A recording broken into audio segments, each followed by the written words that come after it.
With any painting, there's no doubt, one passes far more time looking at it, getting into a state of mind to take whatever action is necessary, than one does in actually manipulating a paintbrush. It feels like pulling us off together on a high board before you attempt a swan dive.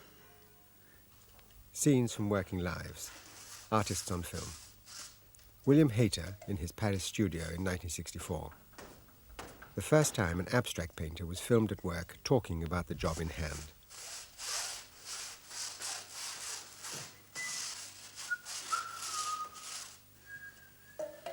The brush begins to move by itself in a sort of rhythmic fashion. The rhythm is involved in all these things quite clearly.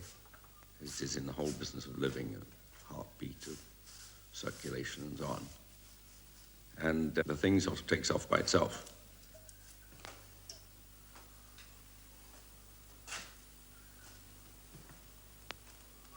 It can hardly be said to be uncontrolled because there's quite clearly something controlling it, though one isn't entirely conscious of that.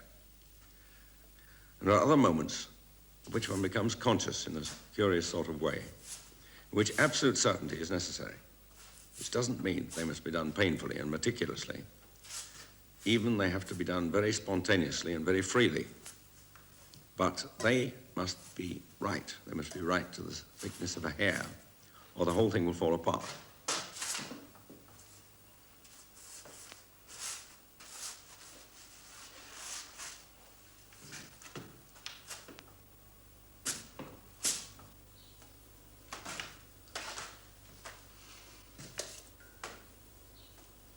The general matter of the picture is something to do with the sea, the movement of water, not the appearance of the surface of waves, but the sense of what we understand about water, which is an extremely fundamental matter.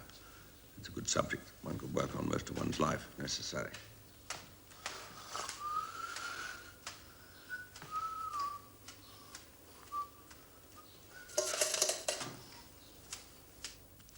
Everything that ever has been done to that canvas is visible, and the total effect should be of this rhythm, of this motion, and it should, if successful, involve the person that sees it in this flow and ebb of the sea.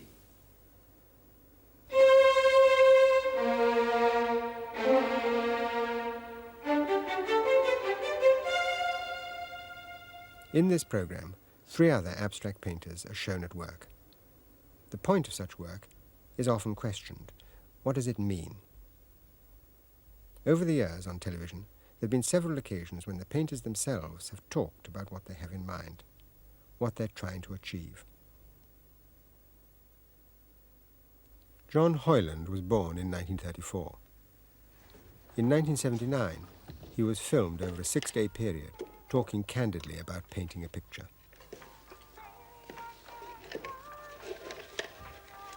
I very often have the radio on because just that sort of constant junk that you hear, I find that it sort of empties my mind out. It sort of acts as a sort of filter so that I don't get too conscious of what I'm doing. I think that's very useful. Plus, it stops you feeling so lonely.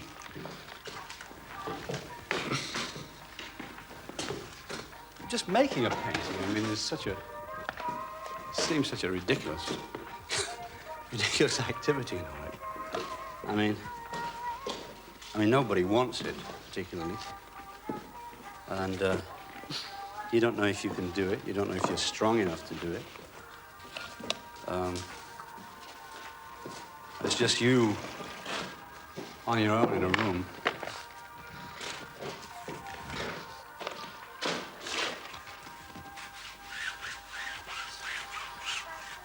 I don't know, you sort of have maybe some balmy idea that you could, you have a glimpse of how you might be able to go ahead and make a painting, you know. I always start by staining it, but as far as the color and the placing of the color and so on, you know, I don't have a clue what I'm going to be doing by the time I get to that side. of the picture. Somebody once said that painting was on a blank white canvas was a bit like shadow boxing. There's nothing really to have a dialogue with at this point.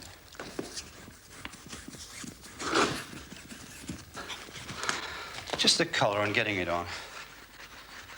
It'll give me something to work against later.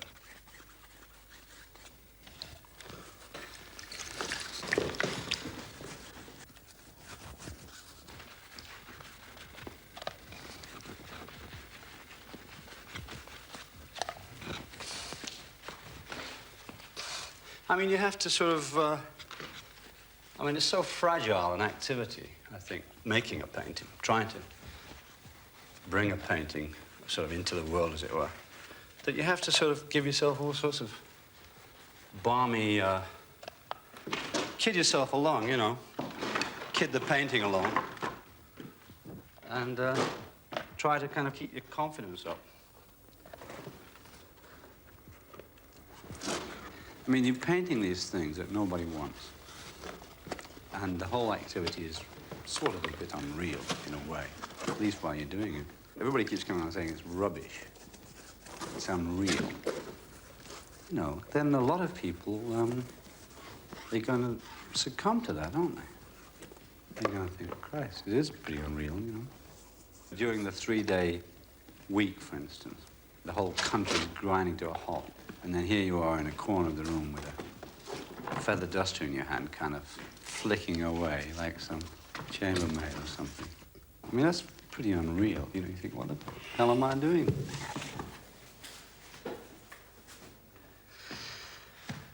It's all panic at this point. I mean, I'm trying to coax the painting along, but I'm not trying to impose on it, you know. I'm not trying to force a rigid idea on it. So things are just happening. I'm letting the paint, trying to let the paint work for me, you know, trying to let the paint do things for me.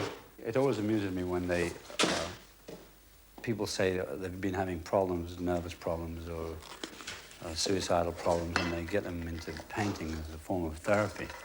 And that always amuses me, because I think if you want to drive somebody crazy, the thing to do is to get them painting. I mean, it's such a nerve-wracking business. I don't see how anybody could relax with it.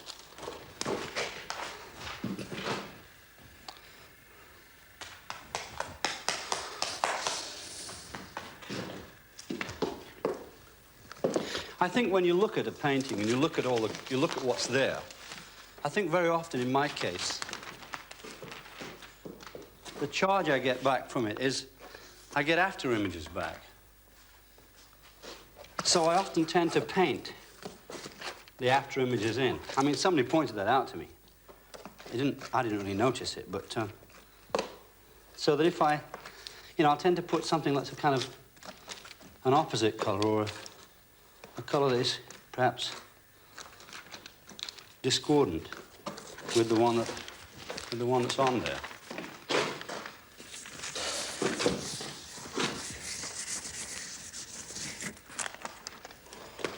And the reason I like to sometimes put color on this way, although it's terribly wasteful, is that it's a way of backing into form, but at the same time not having to be inhibited by the hand and the sort of skills of the wrist. I mean, it allows for an element of control, but an element of chance at the same time.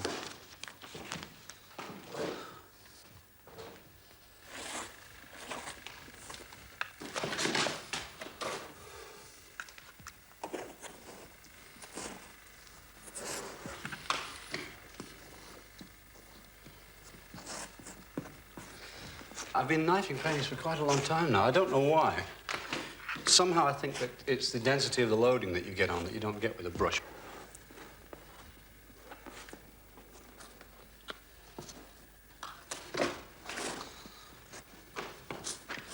The marks record the energy of the stroke, but it's no use just having energy in the stroke. Because otherwise you've just got the record of energy. You've got The image itself has got to build up energy that it can sustain.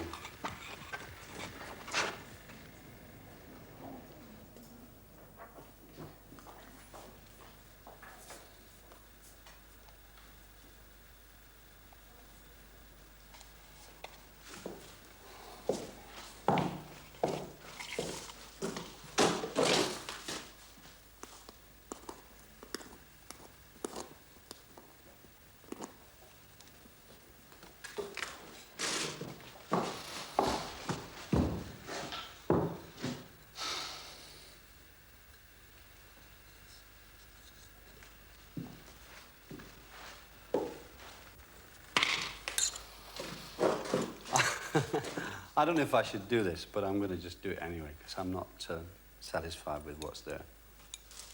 So, see what happens.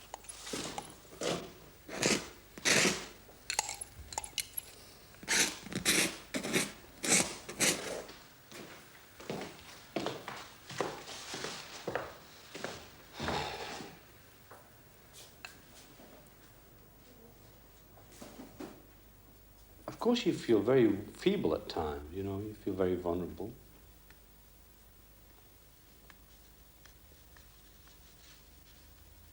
I don't know what you want me to say. I mean, you feel very vulnerable.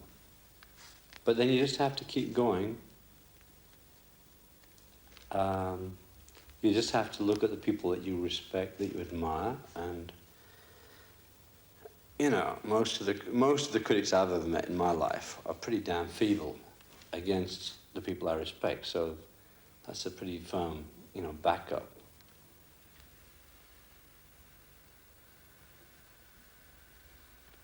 I'm not interested in the English idiosyncratic tradition of, say, you know, Rawlinson, Hogarth, Hockney, etc. I don't know why that is. I'm much more attracted to the idea of paintings that mystify me, that overwhelm me. I'm more interested in, you know, jungle, desert, mountains.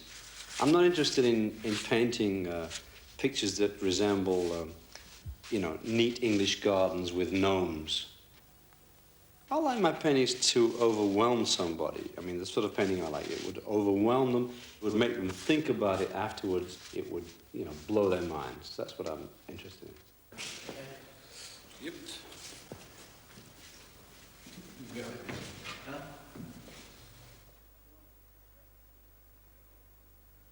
Patrick Heron, born 1920.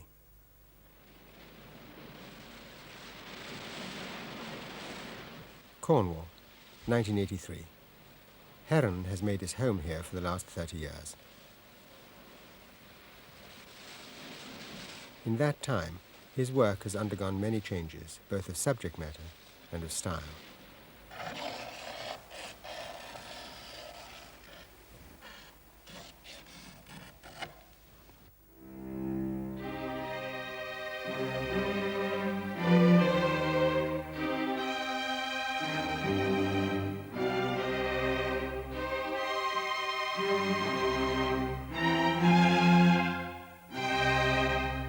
Colour, he's said, is now the only direction in which painting can travel.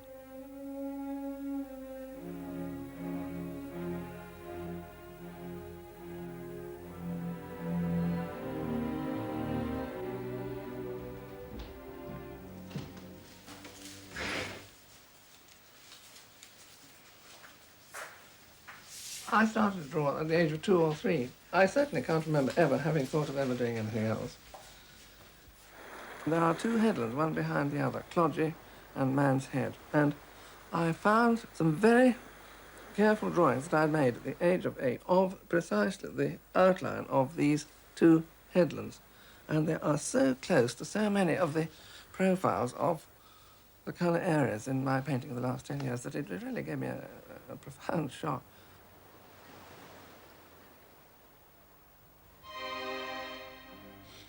This very, very intense West Penwith light coming off the ocean.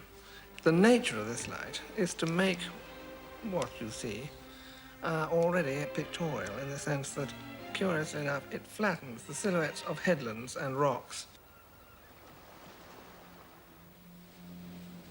So it's already amenable to pictorial treatment in a mid-20th century sense. The illusion of space out of flat planes of pictorial colour.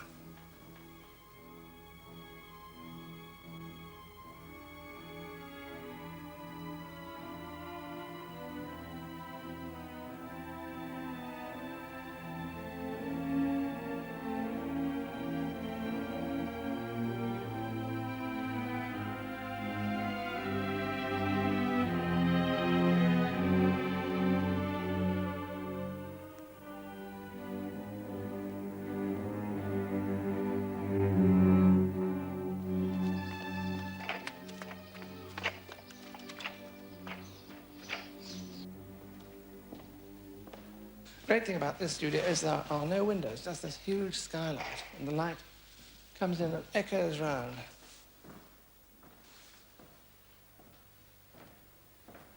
But one of the things I always find myself doing every morning is altering the positions of everything on the walls so that it doesn't look as it looked the night before. I mean, one wants to get a new view on everything each morning, each day. And of course, there's the other factor that the light in every square foot of the walls of these, of any room actually, is very, very different. I make scores and possibly hundreds of minute drawings on often small bits of paper. You mull it over, you think, right, that'll make a painting. Then you run this line, this network of lines, 60 seconds, and the whole thing is there. And it's there indelibly, it's there forever. You know, roughly speaking, the sort of image you're going to project, and your arm has to do it for you.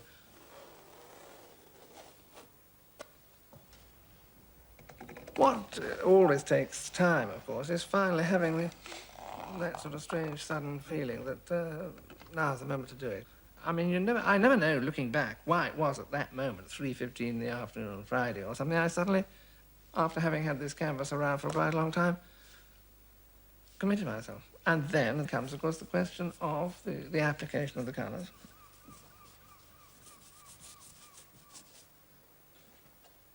The actual putting on of the paint is pretty fast.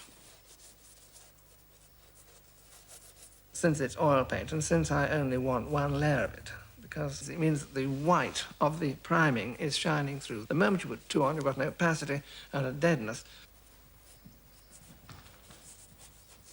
And, of course, once you've started to apply a colour in one of these white areas, you can't change your mind because it stains the thing. That's why one walks up and down for weeks and months at a time, just trying to become fully convinced that, right, this is going to be ultramarine, right, this is going to be cadmium red, and so on.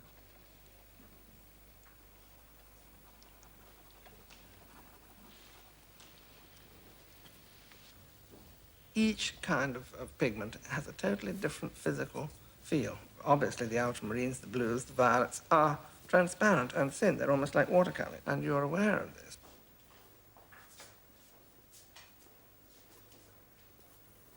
But there is another thing governing, as it were, the different weaving of the brush inside different colour area shapes, and that is to do with the amount to be filled in. On a big area, obviously, there is a need almost to sort of swing this on in a much broader way.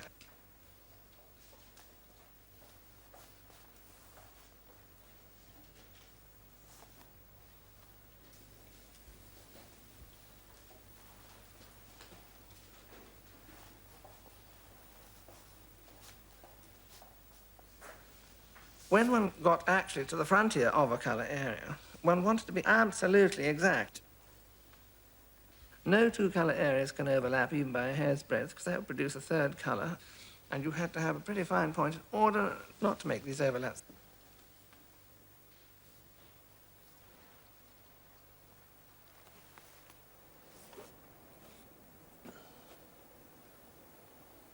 Paintings are all about space, and that space is the product of colours operating upon each other. That really has been the subject of painting of all time.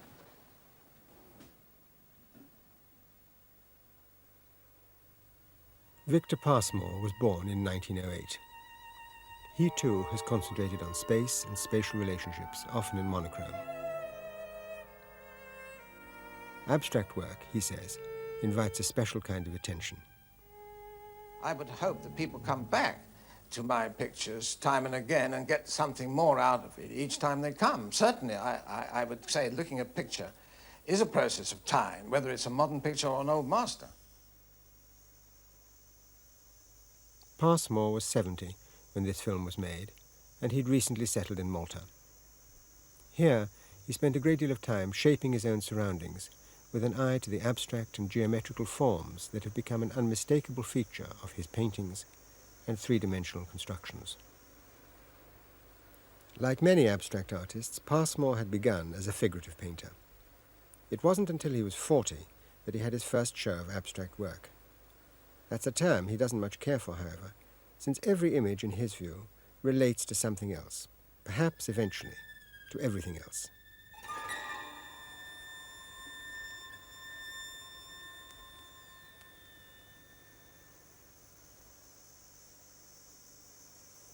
Everything man makes will either look like something in nature or work like it, because man himself is a part of the natural process.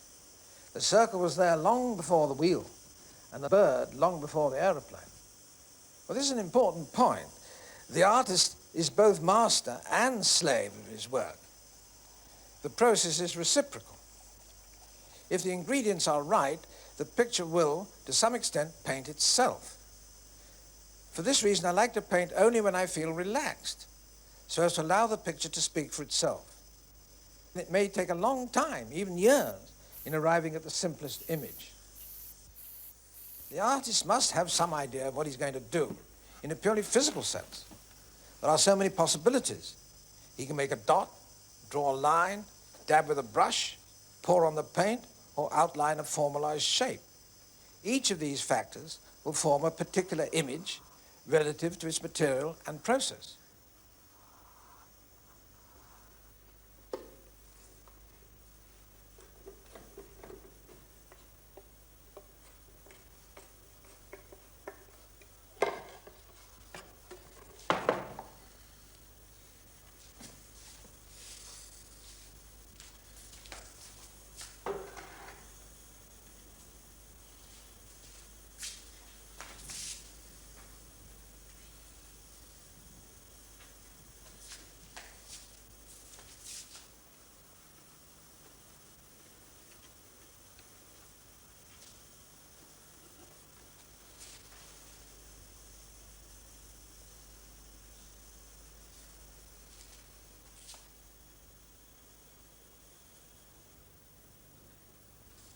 The style is dependent on what you start with. If you start with a blob, that will dictate a certain style. If I start with a line, it will dictate another line. I start with the physical painting, and the process will determine the style and the form of the picture to some extent. Not to the whole extent, but to some extent.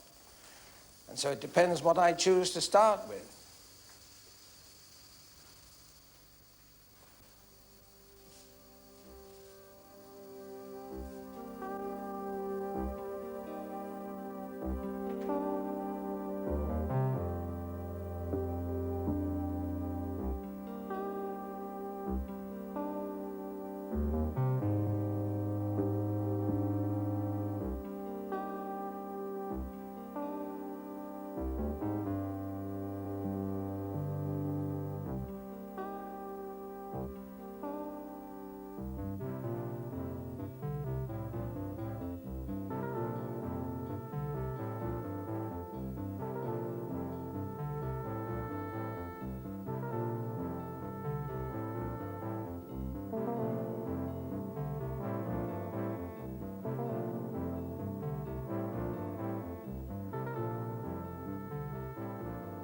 Pouring paint I'm now 70 years old, and I've got a long experience of painting.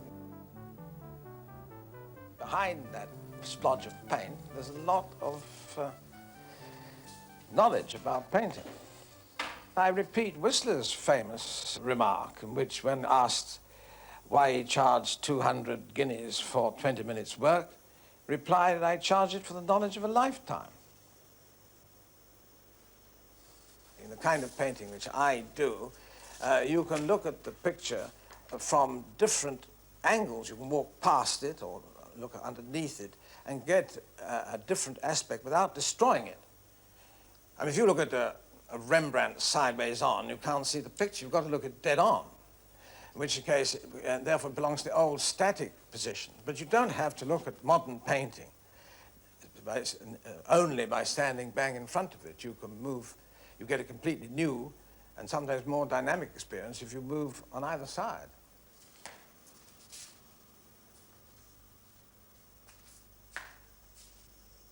I don't agree at all. The general public doesn't latch on to modern abstract painting. I've had some remarkable reactions from people who know nothing about painting, about abstract painting, far more interesting reactions than I get from the so-called scholars of painting. In fact, the worst people, on the whole, are the, to understand it, are not the general public, but the scholastics of painting.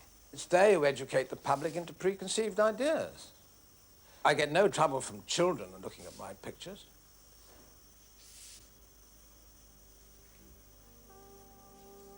Once you start working on the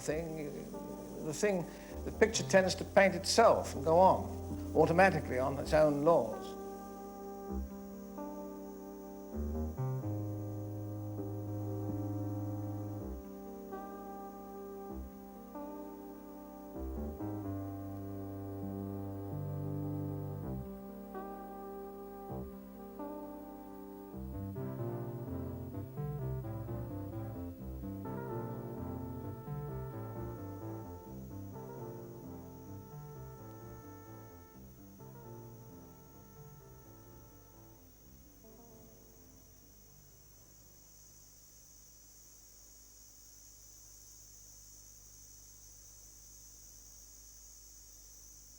The values of art are ones of feeling.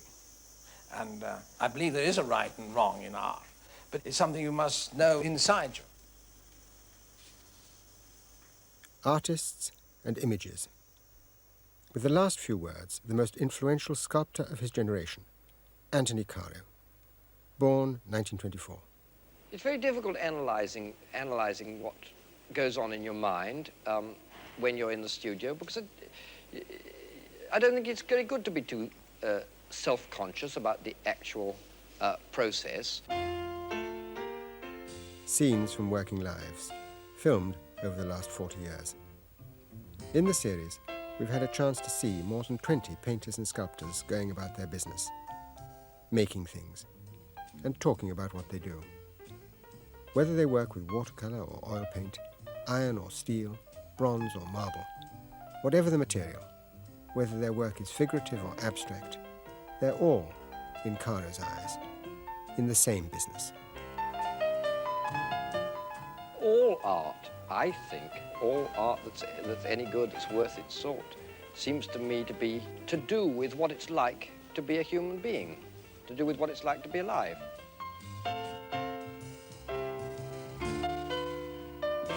Artists on Film.